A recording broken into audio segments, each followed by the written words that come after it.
Vous allez sans doute dire que c'est une histoire inventée, vous allez sans doute croire que tout ceci est faux, mais sachez que ce que je vais vous raconter est une histoire vraie qui s'est passée il y a quelques temps. Donc, soyez attentifs et écoutez bien parce que vous pouvez vous retrouver dans ce cas-là si vous passez bien évidemment par ces moyens pour faire votre demande de visa.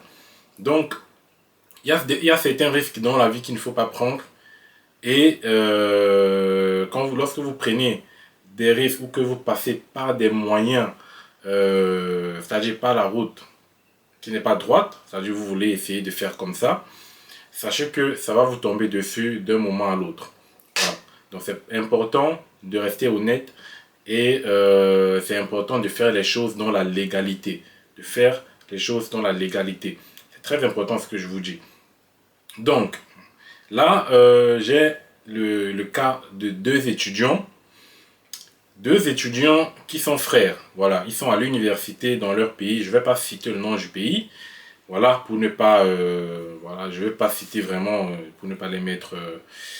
pour ne pas les exposer. Voilà, donc, ils sont deux frères. Ils sont à l'université. Le premier, il est en licence 3 et le deuxième, il est en première année. Donc, ils ont fait leur procédure Campus France. Durant cette campagne, tout s'est bien passé. Ils ont obtenu une admission. Précisément, les deux, par chance, ils sont tombés sur la même université et ils ont eu l'admission dans la même université, c'est-à-dire à l'université de Montpellier. Voilà, ils ont été acceptés à l'université de Montpellier. Maintenant, il se posait le problème de la demande de visa. Et c'est là où tout a basculé. Voilà, c'est là où tout a basculé. Donc, je tiens à vous dire que ces deux personnes ont préalablement à ce qui s'est passé après, obtenu leur visa. Donc, ils ont obtenu leur visa. Et donc là, ils m'ont contacté parce que ils n'ont plus le moral et ils ne savent plus quoi faire. Si je peux dire, on les a un peu dupés durant leur procédure. Ils ont été dupés, ils ont été roulés.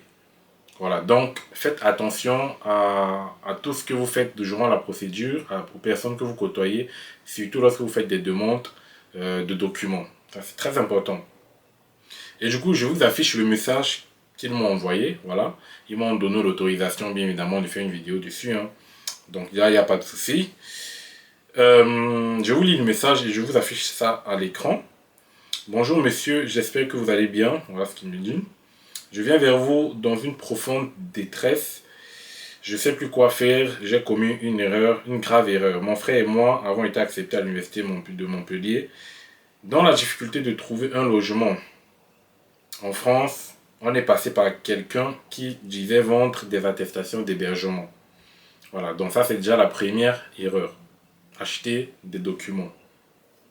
Ensuite, on n'avait pas de choix. On lui a donné 1000 euros. Voilà, ils lui ont donné 1000 euros pour ces documents-là.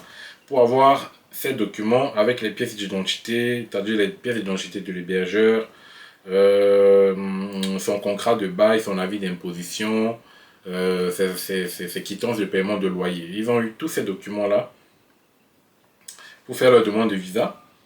Nous avons déposé avec car il nous a rassuré que c'était une personne fiable. Nous avons obtenu notre visa, sauf que 3 jours après, pendant qu'on était dans nos préparatifs, l'ambassade nous convoque sans donner de raison et on se demandait ce qui se passe. Nous sommes rendus donc à l'ambassade et dans un bureau, et un monsieur nous a dit que les documents qu'on a présentés étaient des faux et on nous a donné 5 ans sans déposer de visa. Vraiment, nous sommes abattus. Et le monsieur qui nous a vendu ces documents ne répond plus sur son portable. Voilà. Donc voilà de quoi il s'agit. Donc je suppose que vous avez bien entendu. Il a acheté des documents. Il y a plein de personnes qui vendent des documents. Hein, ça se voit partout. Lorsque vous allez sur Facebook, vous allez dans des groupes. Ils vous mettent toujours attestation d'hébergement disponible, prise en charge disponible. Et puis vous payez, on vous donne le document. Dans une infime partie des cas, ça peut être quelque chose de vrai, c'est-à-dire la personne existe vraiment et on vous donne ces documents juste pour que vous ayez le visa. Parfois c'est vrai, hein, mais c'est dans une infime partie, mais faites très attention de ne pas malgré tout passer par ces moyens-là. Mais dans la majorité des cas, les documents qu'on vous vend ne sont pas des documents fiables. Et donc c'est ça que l'ambassade a constaté. Même s'ils ont eu le visa, après que l'ambassade ne constate, je ne sais pas comment ça s'est fait, mais de toutes les façons, ils ont su. Voilà, donc et le consulat, ils savent toujours. Même si c'est un an après, ils vont se rendre compte que vous avez déposé un faux document et ils vont vous contacter voilà, pour vous sanctionner. Ça, c'est inévitable. Donc, les amis, voilà donc ces deux frères qui, dans leurs préparatifs, ils ont vu leur vie basculer. Ils ont été un peu naïfs. Voilà, ils ont été un peu naïfs. Et, bien évidemment, lorsque tu es naïf, on peut te rouler facilement. Donc, ils ont eu ces attestations-là, ces documents-là, ça semblait comme des originaux, comme des vrais documents.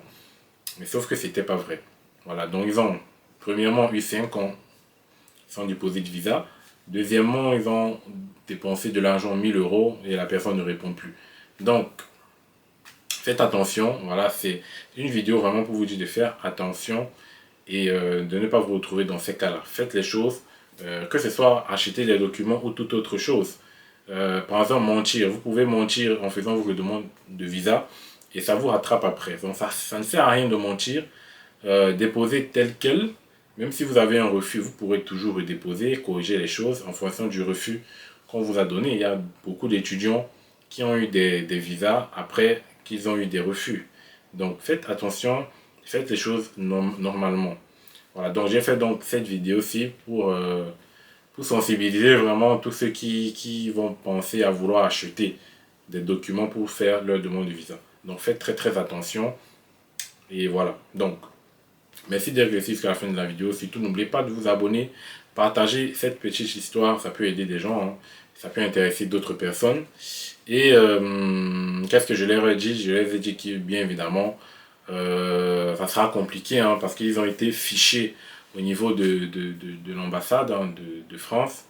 Et je ne sais pas si même après les 5 ans, lorsque tu redéposes, si voilà, il y aura un visa à l'appui.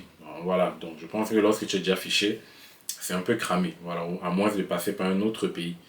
Voilà, donc faites attention les gars. Donc merci d'avoir suivi la vidéo, on se retrouve pas juste après. À la prochaine, ok? Allez, ciao.